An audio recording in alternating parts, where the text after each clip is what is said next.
पिता, पुत्र और पवित्र आत्मा के नाम पर आमीन। आप सबों को जय यीशु। हम लोग इस समय पर अपने परिवार के विषय में मनन चिंतन करने जा रहे हैं। परिवार एक स्वर्ग है, घर एक स्वर्ग है।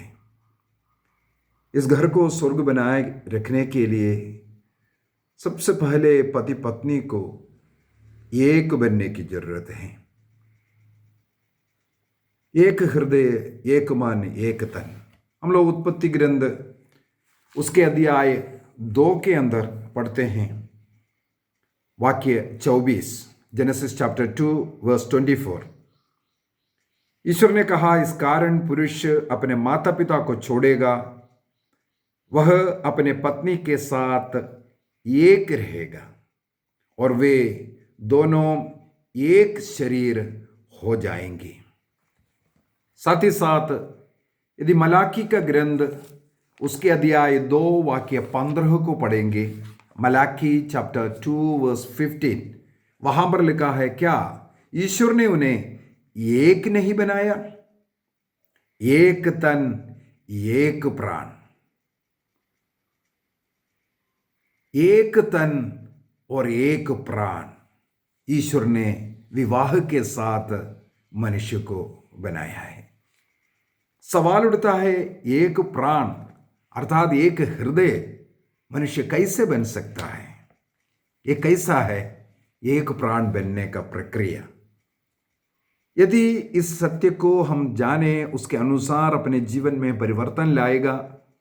पति पत्नी के बीच में जो लड़ाई झगड़ा है, जो कटुता है, जो कुछ है, वो सब मिटा सकता है। इसलिए पति और पत्नी कैसे एक हृदय बनना है, उसके विषय में अभी हम लोग मनन चिंतन कर रहे हैं। जब ईश्वर ने मनुष्य की सृष्टि की, प्रभु ने कहा, हम अपने सदृश मनुष्य को बनाए, अर्थात ईश्वर ने ईश्वर के सदृश मनुष्य की रचना की। ईश्वर के सदृश का अर्थ है ईश्वर सत्य है और सत्य में ईश्वर ने मनुष्य को बनाया। ईश्वर प्रेम है, उस प्रेम में ईश्वर ने मनुष्य को बनाया। ईश्वर में जो गुण है उस मनुष्य में डाला था, उस गुण में ईश्वर ने मनुष्य को बनाया। इसके बाद ईश्वर ने देखा वो मनुष्य आदम अकेला है, इसलिए उत्पत्ति ग्रंथ अध्याय 2:18 के अंदर हम लोग पढ़ते हैं, ईश्वर ने कहा, मनुष्य को अकेला रहना अच्छा नहीं है। वो अकेलापन महसूस कर रहा है, इसलिए ईश्वर ने निर्णय किया, मैं उसके लिए एक उपयुक्त सहयोगी बनाऊंगा।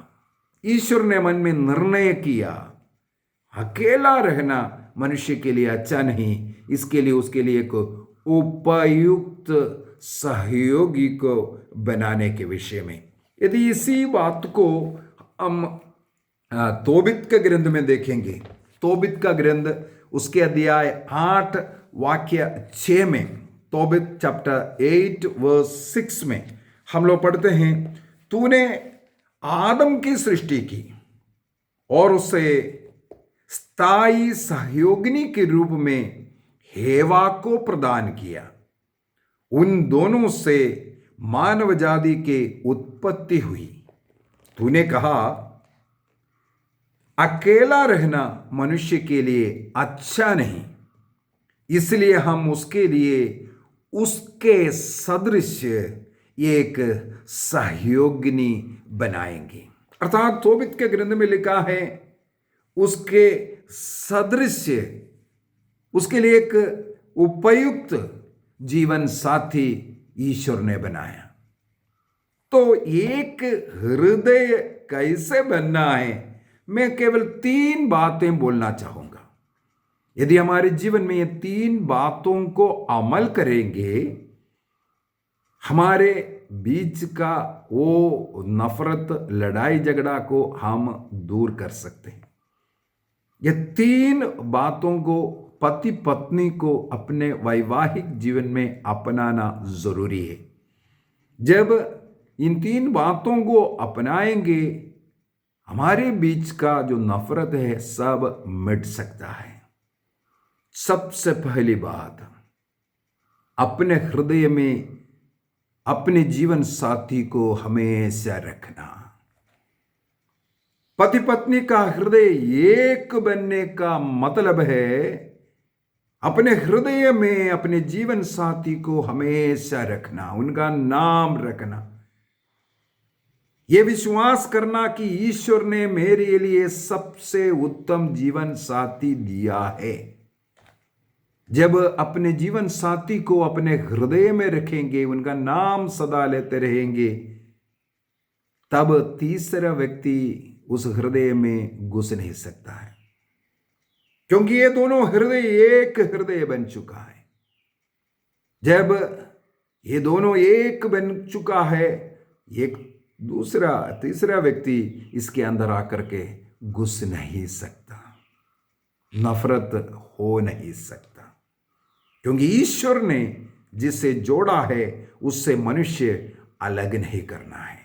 इसलिए विश्वास के साथ स्वीकार करना है, जो मेरे जीवन साथी ईश्वर ने दिया है मेरे लिए उपयुक्त जीवन साथी है। ईश्वर ने ये स्वर्ग में निश्चित करके मेरे लिए दिया है। इसको हृदय से स्वीकार करना अपने जीवन साथी के हृदय के साथ एक बनने का प्रक्रिया है। हृदय में अपने जीवन साथी को रखो, निरंतर उनका नाम लो। जैसे ईश्वर को हम अपने हृदय में रखते हैं, ईश्वर का नाम जपते हैं, उसी प्रकार अपने हृदय में केवल एक व्यक्ति को रखना जीवन साथी के रूप में, वो है अपने पति या पत्नी। इसके द्वारा हम उनके हृदय से एक हो जाएंगे। दूसरी बात है, हमें उसको स्वीकार करना, मुख से स्वीकार भी करना है। ईश्वर ने मेरे लिए एक उपयुक्त जीवन साथी दिया है। अपने जीवन साथी को कभी दूसरे लोगों के साथ कंपेयर नहीं करना। अनेकों लोगों का ये जो दूरियां बढ़ने का कारण है, अपने जीवन साथी को दूसरे के साथ तुलना करते हैं। कभी नहीं करना है। मेरे लिए एक उपयुक्त जीवन साथी यही है, इसलिए ईश्वर ने मुझे ये जीवन साथी दिया। ये स्वीकार करना है और अपने जीवन साथी को ये बोलना है। इसी के द्वारा हम उसको और मजबूती दे रहा है। कई लोगों को शुरू में तो लगता है, इसके बाद कुछ दिनों के बाद लड़ाई झगड़ा, नफरत, जीवन साथी को हृदय से क्या अपने परिवार से, घर से निकालना, उनके ऊपर अत्याचार करना, दोषारोपण करना, केस दर्ज करना, क्या क्या नहीं करते हैं, क्योंकि हमने अपने हृदय में उनको नहीं रखा। अपना हृदय उनके साथ एक नहीं बना और हमने कंपेयर करके देखा, इससे अच्छे व्यक्ति हैं, इससे अच्छा बोलने वाला है, ऐसे ऐसे कर करके धीरे धीरे अलग होते जाएगा। इसलिए हमेशा अपने जीवन साथी को हृदय में लेना और मुंह से स्वीकार करना, यही मेरे लिए उपयुक्त जीवन साथी है। एक छोटा सा कहानी बताना चाहूँगा। कभी कभी पारिवारिक रिश्ते के विषय में क्लास लेते वक्त एक कहानी मैंने कई जगह पर सुनाया है। एक बार ईसा मसीह और पेत्रोस एक गांव से, एक सड़क से जा रहा था। लोगों को देखने के लिए, हालचाल पूछने के लिए शाम के समय पर निकला। सबसे पहले उन्होंने देखा, पीटर और ईसा मसीह ने देखा, उनके सामने से एक व्यक्ति ऐसे एकदम नशे में लड़खड़ाते हुए आ रहा है। उस व्यक्ति को उधर जब ईसा मसीह के पास आए, वो हाथ जोड़ करके ईसा मसीह को जो यीशु भी बोला, नमस्ते बोल कर करके हाँ मुंह वर बंद कर करके निकल रहा था। ईसा मसीह उसे देख करके थोड़ा हंसा और पेत्रोस बोलने लगे, इस लड़के के कारण इनका परिवार बहुत दुखी है, माता पिता को नहीं मानते, हर रोज सुबह से शाम तक इस नशा करता है, प्रभु आप क्यों ना इसको ठीक कर दें। इनके कारण इनके माता पिता बहुत दुखी हैं। देखो शादी को उम्र निकल गया, कोई इससे शादी करने के लिए तैयार नहीं है। जीवन इस प्रकार बर्बाद है। ईसा मसीह पतरस को देख करके केवल मुस्कुराए और आगे बढ़ते गए। थोड़ी देर के बाद देखा एक युवती वहां से आ रहे हैं। ईसा मसीह को देखा, बड़े भक्ति के साथ हाथ जोड़ करके जय यीशु बोला। हाँ बेटी, ईसा मसीह ने हाथ बढ़ा करके उन्हें आशीष दिया और बोला हाँ जाइए। वो चर्च में जा रही थी, शाम को प्रार्थना करने के लिए चर्च जा रही थी। और वो जाने के बाद पेतरुस ईसा मसीह से बोलने लगी, देखो ये कितना अच्छी लड़की है, ये भी एक युवती है। इनके घर में और पूरे गांव में इसके प्रति सबको मान सम्मान है। बहुत भक्ति, घर में सेवा करने वाले, माता पिता का आदर करने वाले, कितने प्रार्थना करने वाली, इस प्रकार का जो भी उनमें अच्छाइयाँ हैं, पेतरुस ईसा मसीह को सुनाना शुरू किया। ईसा मसीह उस समय पर वहां खड़े हो गए और कहा उस लड़की को और जो पहले गया उस लड़के को, दोनों को जल्दी बुला कर लाओ। क्यों? बोला लेके आओ। जब ईसा मसीह ने ऐसा कहा, पेतरुस दौड़ करके गए, दोनों को लेकर के आए। ईसा मसीह ने उनसे बातें की और उस लड़की से पूछा, देखो तुम्हारे पास ये दारू पी करके जो खड़े नहीं हो सकता, ये जो लड़का है, इससे तुम शादी कर सकते हैं? लड़की ने सिर झुका करके कहा, प्रभु जो आप कहें। और ईसा मसीह ने उनका विवाह करवाया और उनका घर भेज दिया। पेतरुस को बहुत गुस्सा आया। पेतरुस ने बोला, प्रभु आपने बहुत गलत काम किया। अपनी मां को भी मारने पीटने वाला उस लड़के से, उस नशा करने वाले उस व्यक्ति से आपने इतना सुशील सुंदर ईश्वर भक्ति में जीने वाली इस लड़की का शादी करा करके उसका जिंदगी आपने बर्बाद किया। आपने एक गलत किया है। जब पेतरुस ऐसे ऐसे बोलने लगे, ईसा मसीह ने उससे कहा, पेतरुस तुम चाहते हैं ना वो लड़का सुधर जाए, उसका जिंदगी बच जाए? बस यही एक लड़की उसकी जिंदगी को बचा सकते हैं। वो मारेगा पीटेगा, वो रोज दारू पी करके आएगा, खाने पीने के लिए कुछ नहीं देगा घर में, लेकिन ये लड़की उसको सहन करते हुए, उसका गालियां, उसका मार पिटाई सब कुछ सहन करते हुए घुटने टेक करके उसके लिए रोज प्रार्थना करेंगे, तपस्या करेंगे। वो तपस्या, वो प्रार्थना उस आदमी के जीवन को बचाएगा, उसके आत्मा को बचाएगा।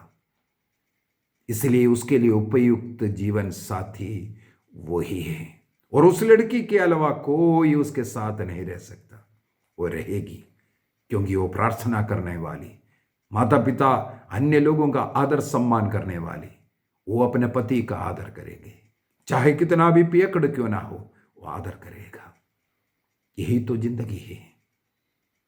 अपने जीवन साथी में यदि कोई कमी दिखता है, सोचना है मेरे जीवन के द्वारा उसके कमियों को मैं पूरा करना है। एफेसियों का पत्र दिया है 5 वाक्य 25 से आगे संत पौलुस लिखते हैं एफेसियों को, पतियों आप ईसा मसीह के समान अपने पत्नी को प्यार करो। ईसा मसीह के समान प्यार करने का मतलब है क्रूस पर लटकाना। अपने पत्नी, अपने कलीसिया को कोई दाग, कोई दोष ना हो, इसके लिए उस कलीसिया के सारे पाप, अपराध, कमजोरियों को अपने ऊपर लेकर क्रूस पर लटकने वाला मसीह। यदि हमारे परिवार में हम हर एक व्यक्ति दूसरों के कमजोरी, अपराध को अपने ऊपर लेंगे, हम घर को स्वर्ग बना सकते हैं। तो ये दूसरी बात यह है, हमें स्वीकार करना है, मुंह से स्वीकार करना है, मेरे लिए उपयुक्त जीवन साथी यही है। इसमें कमियां होगा, लड़ाई झगड़ा करने वाले, चीखने चिल्लाने वाले, या दारू पीने वाले, या अन्य पाप में रहने वाले, मारने पीटने किसी भी प्रकार का हो, ईश्वर ने हमें जोड़ा है, वो मेरा जीवन साथी है, ये स्वीकार करते हुए उसको सहन करना, उसको प्यार करना जरूरी है। एक और वाक्य देखते हैं, रोमियों का पत्र उसके अध्याय 15 वाक्य 7 के अंदर, रोमियों का पत्र अध्याय 15 वाक्य 7, रोमन्स चैप्टर 15 वर्स 7, जिस प्रकार मसीह ने हमें ईश्वर की महिमा के लिए अपनाया, उसी प्रकार आप एक दूसरे को भ्रातृ भाव से अपनाएं। जिस प्रकार ईसा मसीह मेरे कमजोरियां, मेरे पाप, अपराध सब कुछ के साथ मुझे अपनाया, जिस प्रकार उड़ाऊ पुत्र को उनके पिता ने स्वीकार किया, पाप, अपराध, गंदगी के साथ सब कुछ नष्ट करने वाला उसको पिता ने स्वीकार किया, उसी प्रकार तुम भी एक दूसरे को स्वीकार करो कहते हैं। अर्थात मेरे जीवन साथी में जो कमियां हैं, उन कमियों के साथ हमें स्वीकार करना है। इस संसार में कोई भी व्यक्ति परफेक्ट नहीं है, परफेक्ट नहीं है। हर एक व्यक्ति में कुछ ना कुछ कमियां हैं। मुझ में कमियां हैं, उसी प्रकार मुझे मेरे जीवन साथी के कमियों को स्वीकार करना, सहन करना, ये हमें सीखने की जरूरत है। यीशु मसीह जिस प्रकार हमारी कमियों को ढकते हुए हमें स्वीकार किया, उसी प्रकार हमें दूसरों के अपराध कमियों को ढकना है। कुरिन्थियों का पहला पत्र, फर्स्ट कुरिन्थियंस अध्याय 13 चैप्टर 13 वाक्य 7, वहां पर लिखा है, वह प्रेम, वह का मतलब प्रेम सब कुछ ढक देता है, सब कुछ पर विश्वास करता है, सब कुछ की आशा करता और सब कुछ सह लेता है। यदि आप अपने जीवन साथी को प्यार करता है, उनके कमियों को, उनके अपराधों को आपको ढकना है। विवाह कैसे टूटता है मालूम है? छोटी सी एक बात हुआ, बस उसको फैलाना शुरू किया, घर को उल्ट पुल्ट कर दिया और अपने मायके में फोन करते हैं, अन्य लोगों से बताते हैं, इस प्रकार उसको फैलाता है, ढकना नहीं। ये दिखाता है आप अपने जीवन साथी को प्यार नहीं करता है। यदि प्यार करता है, जीवन साथी की कमियों को, कमजोरियों को आप ढकेगा। इसके बाद क्या करता है? सब कुछ पर विश्वास करता है। ईश्वर ने मुझे मेरे जीवन साथी को दिया है। क्यों दिया है? कुरिन्थियों का पहला पत्र अध्याय 7 वाक्य 17, पहला कुरिन्थी अध्याय 7, फर्स्ट कुरिन्थी चैप्टर 7 वर्स 14 होना चाहिए, वर्स 14। क्योंकि विश्वास नहीं करने वाला पति अपने पत्नी के द्वारा पवित्र किया गया है और विश्वास नहीं करने वाली पत्नी अपने मसीही पति द्वारा पवित्र की गई है। हालेलुया। यदि एक व्यक्ति में कुछ कमियां हैं, कुछ दोष है, तो दूसरे व्यक्ति के साथ इसलिए ईश्वर ने मिलाया है, उनके गुणों के द्वारा अपने जीवन साथी के वो दोष मिट जाएं। एक दूसरे को इस प्रकार पवित्र करने के लिए ईश्वर ने ऐसे उपयुक्त जीवन साथी को दिया। हमारे सदृश हमारे लिए जो व्यक्ति चाहिए, हमारी उन्नति के लिए चाहिए, ये बहुत ही जरूरी है। आदम ने जब हेवा को अपने सामने लेके आया, तो आदम ने चिल्ला चिल्ला करके क्या कहा? उत्पत्ति ग्रंथ अध्याय 2 वाक्य 23, जेनेसिस चैप्टर 2 वर्स 23। इस पर मनुष्य बोल उठा, यह तो मेरी हड्डियों की हड्डी है और मेरा मांस का मांस है। यह तो मेरे हड्डियों की हड्डी है, मांस का मांस है। विवाह जीवन साथी को अपने हड्डियों की हड्डी, मांस के रूप में स्वीकार करने का प्रक्रिया है। हड्डी और मांस का क्या मतलब है? केवल हड्डियों से यदि मनुष्य को बनाया है तो जब चलते वक्त रोबोट के समान चलेगा, टन टन आवाज सुनेगा, यहां वहां लग करके टूट फूट हो जाएगा। हड्डियों को ना टूटने के लिए, आवाज ना आने के लिए हड्डी के साथ मांस को चढ़ना, हड्डी के ऊपर मांस चढ़ना जरूरी है। यदि पति हड्डी है, पत्नी मांस बन करके संरक्षण देते हैं। केवल मांस का शरीर बना हुआ है, वो खड़े नहीं हो सकता है, वो पड़े रहेगा। खड़े होने के लिए उसको चाहिए हड्डी की जरूरत। तो पति को हड्डी बनना, पत्नी को मांस बनने का मतलब हो गया एक दूसरे का सहारा बन करके रहना बहुत ही जरूरी है। ये बहुत जरूरी है। स्तोत्र ग्रंथ साम 128 को पढ़ते हैं। साम 128, स्तोत्र 128, वाक्य 3, तुम्हारी पत्नी तुम्हारे घर के आंगन में दाखलता की तरह फलती फूलती है। तुम्हारी पत्नी तुम्हारे घर के आंगन में दाखलता की तरह फलती फूलती है। पत्नी को दाखलता के समान फलने फूलना है। उसको बढ़ने के लिए, उसको चढ़ने के लिए एक सहारे की जरूरत है। पति को सहारा बनकर उस दाखलता को फलने फूलने का शक्ति, सहायता करना है। अर्थात एक दूसरे को सहायता करते हुए, मदद करते हुए बढ़ाने वाला बनने की जरूरत है। तभी तो फलेगा फूलेगा। फलने फूलने के लिए ये देना बहुत ही जरूरी है। यदि हम उपदेशक ग्रंथ अध्याय 4 वाक्य 9 से 12 तक पढ़ेंगे, वहां पर लिखा हुआ है, अकेला मनुष्य से दो अच्छे हैं। एक अकेला मनुष्य से दो व्यक्ति अच्छा है। क्यों? उन्हें अपने परिश्रम का अच्छा फल मिलता है। यदि एक गिर जाता है, दूसरा उठाएगा, किंतु अकेला मनुष्य पर शोक, गिरने पर उसे कोई उठाने के लिए नहीं। यदि दो एक साथ लेटते हैं तो गर्म होते हैं, अकेला लेटने वाला कैसे गर्म रहेगा? वाक्य 12 है, यदि अकेले व्यक्ति से कोई प्रबल हो जाता तो दो व्यक्ति उसका सामना कर सकेगा। 3 लड़ों से बटी रस्सी आसानी से नहीं टूटती।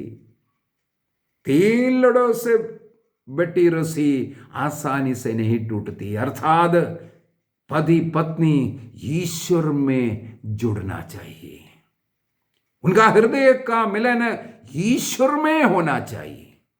दो लोहे को एक बनाने के लिए उसके बीच में जो वेल्ड करने वाला वेल्डिंग रोड जब लगा करके जलाता है, तब वो दो लोहा अलग अलग था, वो एक बन करके मजबूत हो जाते हैं। उसी प्रकार पति पत्नी का, दोनों का हृदय को एक ईश्वर पवित्र आत्मा बनाएगा। इसके बाद वो एक व्यक्ति को मन में रख करके और बार बार उसको स्वीकार करते हुए ईश्वर ने हमें जोड़ा है, ये बोल करके रहने की जरूरत है।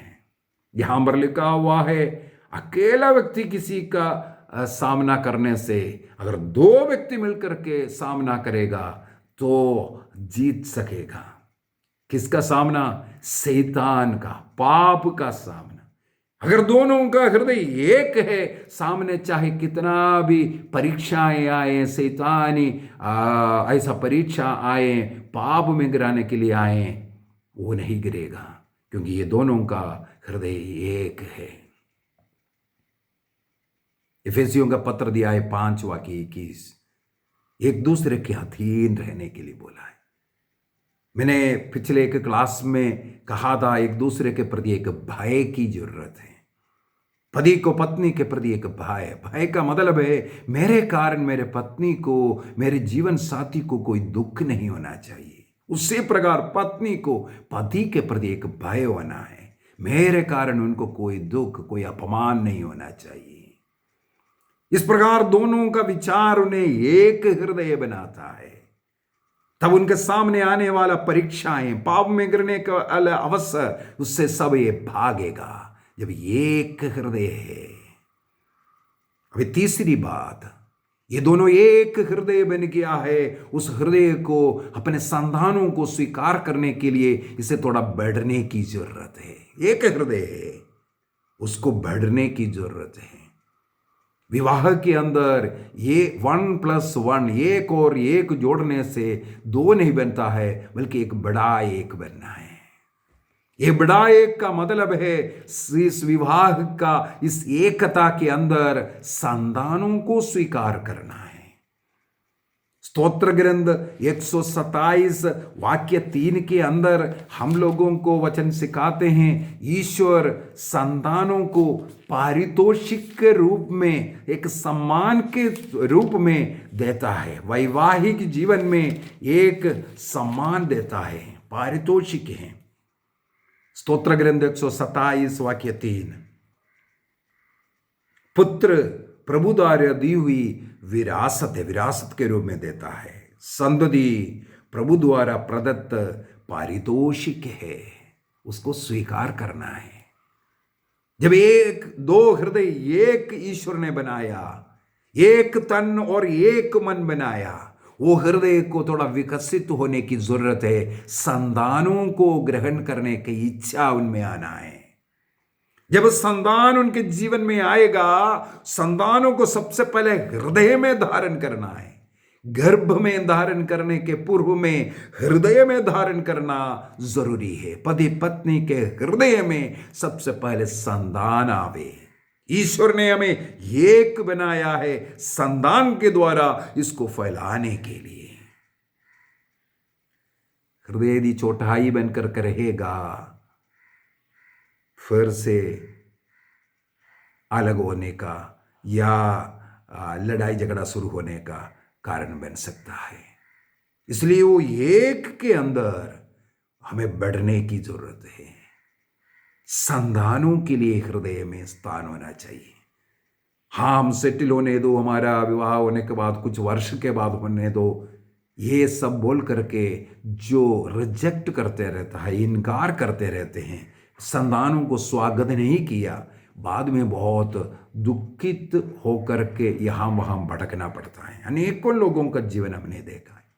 विवाह के तुरंत बाद संतान नहीं चाहिए, जिसने भी सोचा, अंत में अनेकों लोग रोए हैं। कई लोगों ने अबॉर्शन किया, इसके बाद एक भी संतान नहीं हुआ। ये गलत बात है। संतानों को स्वीकार करने का एक हृदय विशालता होना जरूरी है। उस विशाल हृदय में सबसे पहले संतान का जन्म होना है, इसके बाद बच्चेदानी में, गर्भ में होना है। तब उस संतान को कभी नष्ट नहीं करेगा, उस संतान का कभी अबॉर्शन नहीं होगा, उस संतान का पालन पोषण होगा। और एक बच्चा, 2 बच्चा, ऐसा विचार को भी हटाना है। ईश्वर जितने बच्चों से हमें संपन्न कराता है, क्योंकि बच्चा हमारा धन है, उन बच्चों से हमें संपन्न बनना है। हमारा हृदय विशालता उतना ही बड़ा होते जाएगा। वो एक हृदय विशाल हृदय में बढ़ेगा, उस घर में शांति, प्रेम, ईश्वर का निवास होगा। निर्णय कीजिए 3 बातें। हृदय में अपने जीवन साथी को रखना और उनका नाम लेना, और अन्य किसी को वहां आने नहीं देना, और ये विश्वास करना और विश्वास के साथ उसको ग्रहण करना।